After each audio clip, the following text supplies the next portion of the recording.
Hey everybody, before we start this quick lesson, I just wanted to let you know that my bass community is going to be released very, very soon. It's going to be a weekly group lesson. It's going to be weekly exercises, backing tracks, and all kinds of great stuff with the community, with me there all the time, answering questions, giving feedbacks. So this is coming, so stay tuned. This is something I really... my heart beats like fast when I think about it because it's going to be really, really cool. And today I wanted to show you something very, very interesting. This is a short lesson about a subject that is pretty heavy, but I have a fun and cool way to show you how to approach it. So we're talking about intervals. Intervals are the building blocks of music, and identifying them in ear and knowing them on the fretboard, understanding them is crucial. But this is not going to be a very technical lesson. I want to show you a fun method, a fun way to interact with intervals in a more playful way, and this will be like a way to get you ready. Okay, to warm up. So the trick is pretty basic. A follower of mine told me that I'm using a 5-string bass, and I'm talking about a lot of basic level lessons, so beginner's lessons. So please ignore this string. Yeah, my 4-string bass is not here, and I'm not going to wait until I get it to make this lesson. It's in my other studio. But for now, check this out. What I want you to do is use your D string. Okay? You play an open D string, that's fun. You know what, let's have a groove. So, you can do it with a beat. You know what, let's do it without a beat. I'm playing this D string, and what I'm going to do now may sound stupid, easy, I don't know, but check it out. I'm going to always have the root going and improvise with the G string.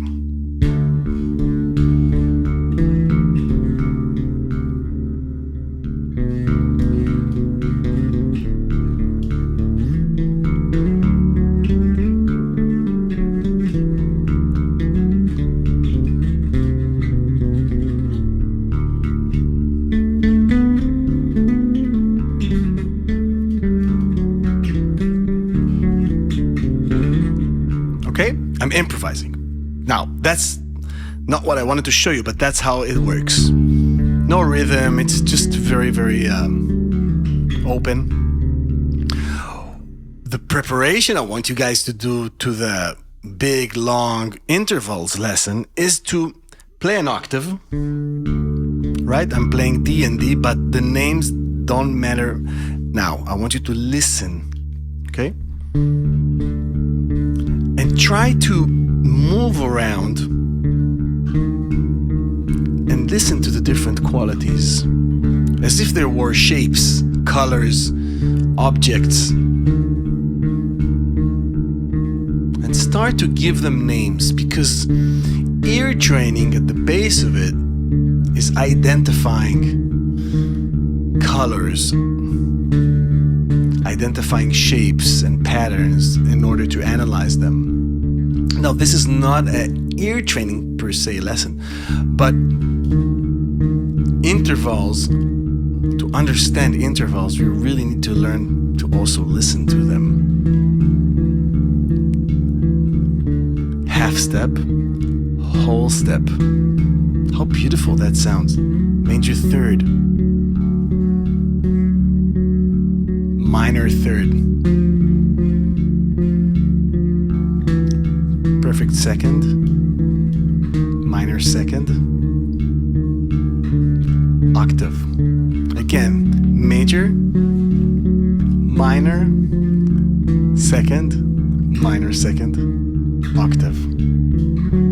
And you can just even improvise with these 3, 4.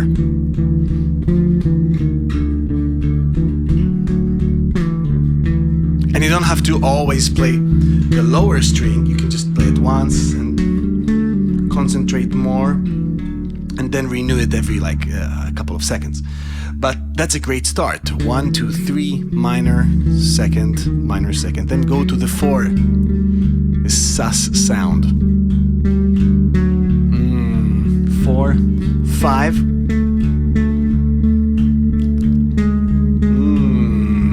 Raised 4. Lydian, remember the last lesson about modes? 6. Woof. 6 to 5 to raised 4.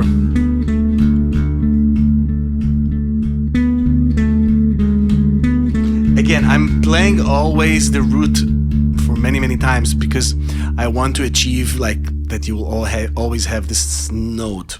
But you can even play it just once in a while. Oof. 5, 6, raised 4. And you don't have to do it fast. You can play really slow, digest. But playing it like that allows you to be independent and not to be dependent on a friend who will play the keyboard, on a looper, on a DAW. You produce everything yourself and learn it by yourself and recognize everything by yourself and learn the different emotions, colors and shapes that arouse from this technique. 4, 3, 5, lowered 5th or raised 4th. And also see how it looks on the fretboard. 6, lower 6, 6, 7, or minor 7, major 7, octave.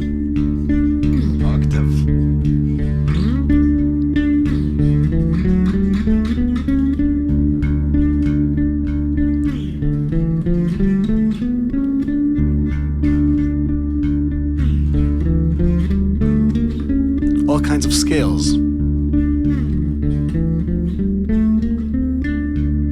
Right? So listening, playing, having fun, super important. And giving time to each interval to resonate. That's a word I should have used at the beginning of this lesson. Resonate. When it resonates, when you're being present with it, you understand it. You spend time with it, you get to know it. You spend time with your friends, you get to know them.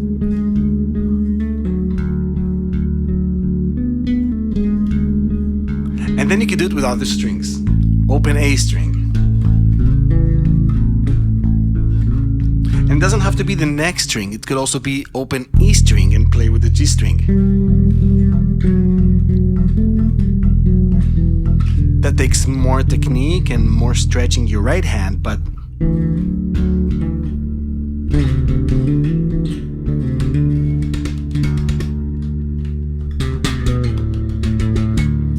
I think it's Marcus Miller who has this great lick.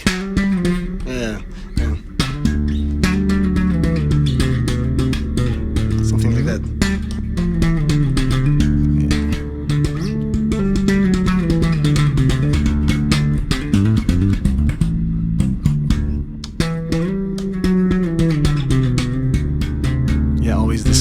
Sound. Many bass players used it, but I want you guys to use it as a way to resonate the different intervals, even if you don't know the names, but you just know that this is an octave, half step. You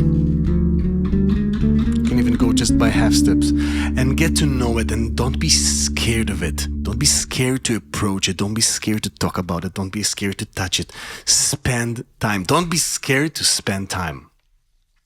That's a very big and major issue with bass players who don't spend, or musicians who don't spend time with things. They are scared. You need to spend time with what you do. It's really, really important and beneficial. And so this is a great trick and a great preparation for the interval lesson. And like I said, my community is coming really, really soon. I want you guys to think about it. I'm gonna make it really, really affordable. And I'm really going to teach there 45 minutes with homework, with assignments, all kinds of topics: improvisation, technique, what to practice on, how to transcribe stuff. It's going to be really, really awesome. I actually have been teaching bass for 20 years, and I've been waiting my whole life to have an audience to bring that to. And I think I'm ready. I think I'm ready for that. That's it for today. Bye, guys.